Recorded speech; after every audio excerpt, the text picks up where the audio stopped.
Assalamualaikum warahmatullahi wabarakatuh. Kami dari kelompok 6 yang beranggotakan yang pertama Mas Arveni Aslian, yang kedua Ainaya Gali Prastika, yang ketiga Dwi Retno Suharyani, dan yang keempat Bunga Oktaviana Elizabeth, yang akan membahas tentang usaha praktis bimbingan konseling. Pokok pembahasan yang akan kita kaji hari ini ada 4. Yang pertama, program penyelenggaraan kartu pribadi. Yang kedua, penyelenggaraan kelompok belajar. Yang ketiga, penyelenggaraan kotak masalah. Dan yang terakhir, keempat, penyelenggaraan bimbingan belajar efektif. Pokok bahasan yang pertama yaitu program penyelenggaraan kartu pribadi. Kartu pribadi atau disebut juga daftar pribadi merupakan suatu daftar yang memuat suatu aspek dari keadaan anak.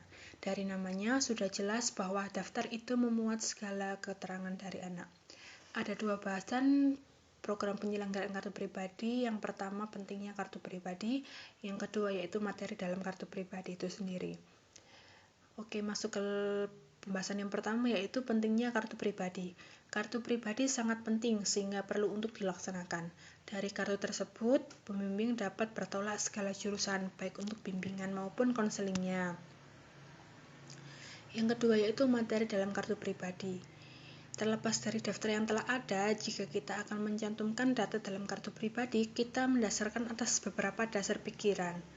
Sebagai berikut yaitu anak sebagai individu, yang kedua anak sebagai anggota masyarakat, yang terakhir adalah anak adalah individu yang mengalami perkembangan.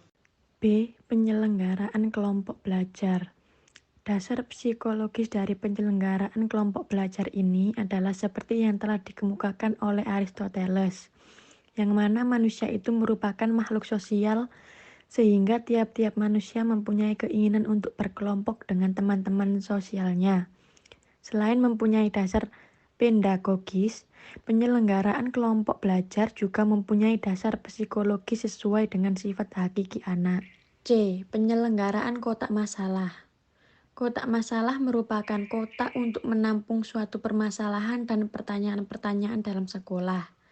Dalam pengertian lainnya, kotak masalah adalah instrumen atau media BK yang berfungsi sebagai sarana bagi klien untuk menyampaikan masalah dan pertanyaan-pertanyaan secara tidak langsung. Bisa dikarenakan siswa tersebut takut atau malu untuk mengutarakan masalahnya. Dengan adanya kotak masalah, klien dapat mengungkapkan masalah pertanyaan yang dimilikinya tanpa harus bertatap muka dengan konselor. A. Tujuan penyelenggaraan kotak masalah.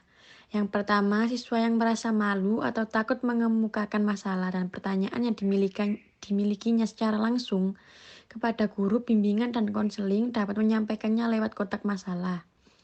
Yang kedua, sebagai sarana pengumpul informasi atau data tentang permasalahan dan pertanyaan dari klien. B. Penggunaan kotak masalah. Yang pertama, guru bimbingan dan konseling menyediakan kotak masalah agar siswa, guru, atau pejabat-pejabat menyalurkan masalah pada kotak masalah tersebut. Yang kedua, pada waktu tertentu, kotak dibuka untuk mengetahui masalah apa saja yang disalurkan oleh klien. Yang ketiga, guru pembimbing BK mencari solusi dan permasalahannya. Untuk selanjutnya yaitu penyelenggaraan bimbingan belajar efektif. Bimbingan belajar merupakan salah satu bidang bimbingan. Untuk mengkaji pengertian bimbingan belajar terlebih dahulu akan dibahas mengenai hakikat bimbingan sendiri. Menurut Crow and Crow tersebut, layanan bimbingan yang diberikan pada individu atau sekumpulan individu berguna untuk menghindari dan mengatasi masalah dalam kehidupan secara mandiri. Adapun tujuan bimbingan dan fungsi bimbingan belajar. Tujuan bimbingan belajar yang pertama mencarikan cara-cara belajar yang efisien dan efektif bagi siswa. Yang kedua menunjukkan cara-cara belajar sesuai dengan fungsi penggunaan buku pelajaran. Yang ketiga memberikan informasi berupa saran dan petunjuk. Yang keempat membuat tugas sekolah dan mempersiapkan diri dalam ulangan dan ujian. Yang kelima memilih suatu bidang studi sesuai dengan bakat, minat, kecerdasan, cita-cita, dan kondisi fisik atau kesehatan yang dimiliki. Yang keenam yaitu menunjukkan cara-cara menghadapi kesulitan dalam bidang studi tertentu.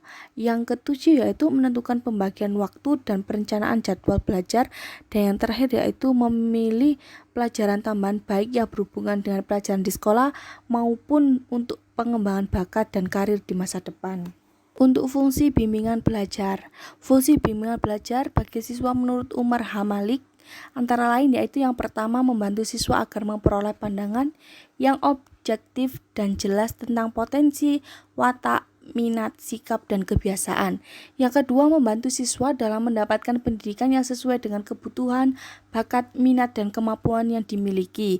Dan yang ketiga yaitu membantu siswa dalam memperoleh gambaran dan pandangan yang jelas tentang kemungkinan-kemungkinan dan kecenderungan-kecenderungan dalam lapangan pekerjaan agar ia dapat menentukan pilihan yang tepat. Oke, itu dia teman-teman kajian hari ini tentang usaha praktis bimbingan konseling. Apabila teman-teman ada pertanyaan, monggo ditanyakan dengan cara membuat topik di diskusi forum. Sekian dari kami, mohon maaf bila ada salah kata maupun salah ucap. Wassalamualaikum warahmatullahi wabarakatuh.